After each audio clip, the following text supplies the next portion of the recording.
பேயாட்டம் ஆடலாமா? Fake ID பொம்பளை உனக்கு தான் இது. உன்னால தான் ஃபேக் ஐடி நிறைய உருவாகுது.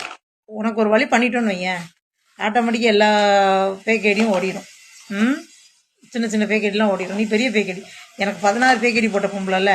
அப்புறம் உன்னோட புது அக்கா மாமாட்டெல்லாம் நீ என்ன சொல்லி வச்சுருக்கிறேன்னா தரக்குறவா சொல்லி வச்சுருக்கிற. உங்கள் மாமாலாம் வந்து கமெண்டில் வந்து நீ தப்பு தப்பாக பேசுகிறாங்க பார்த்துக்க, சரியா? கமெண்டில் தப்பு தப்பாக பேசுனா உங்கள் மாமா தான் திருப்பி வாங்கிட்டு வருவார். ஏன்னா இன்னொன்று சொல்கிறேன் கேட்டுக்க, நீ கமெண்டில் அவங்க கமெண்டில் பேச பேச நான் என்ன பண்ணுவேன்னா, உன்னோட ஒரிஜினாலிட்டி இருக்கு பாரு, அதை எடுத்து நான் உள்ளே போட்டு விட்ருவேன் இன்பாக்ஸில், சரியா? இது மட்டும் இல்லை, 4 போட்டு விட்ருவேன். அதனால வேலையை பார்த்துட்டு இந்த ஃபேக் ஐடி போடுறத கொஞ்சம் நிப்பாட்டு. என்னைய அவதூறாக பேசி வச்சிருக்கீல்ல, தூத்துக்குடிக்கும் மெட்ராஸுக்கும் இது போட்டு வச்சிருக்கேன்.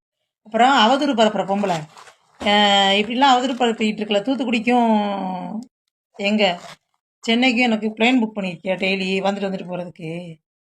நீ வேணால் பக்கத்துலேயே வச்சுட்டு எல்லா வேலையும் பார்க்குற, எனக்கு அந்த பழக்கம் கிடையாது, சரியா? அதனால் ரொம்ப சீனை போடாமல் உன்னோட அக்கா மாமா இவங்ககிட்டலாம் கொஞ்சம் சொல்லு.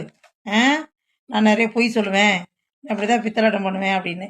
அப்புறம் அது என்னது, ஸ்டேஷனில் பணம் கொடுத்து தான் இது பண்ணேன்னு போனதுல அந்த குரூப்பெல்லாம் மிரட்டி ரொம்ப பண்ண பாரு. எல்லாருக்கூடையும் பழகி உனக்கு இதே வேலைன்னு எல்லாருக்கூடையும் பழக வேண்டியது. பழகிட்டு உள்ள அவங்களுக்கு உனக்கு எதிராக ஏதாவது ஒன்று பண்ணிட்டாங்கன்னா நான் அவங்களுக்கு ஆப்பு வச்சு நிறைய ஃபேக் ஐடி போட்டு கூட இருந்துக்கிட்டே எனக்கு நீ இத்தனை ஐடி போட்டாவ தானே. உள்ள பழகிட்டு இருக்கும்போதே எனக்கு ஐடி போட்டது, அந்த ஐடியெல்லாம் எடுக்கல.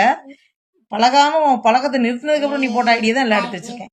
அதனால எனக்கு எந்த கவலையும் இல்லை, நான் பார்த்துக்கிறேன். எதா வந்தாலும் பேசுறதுக்கு நான் ரெடியாக இருக்கேன், சரியா?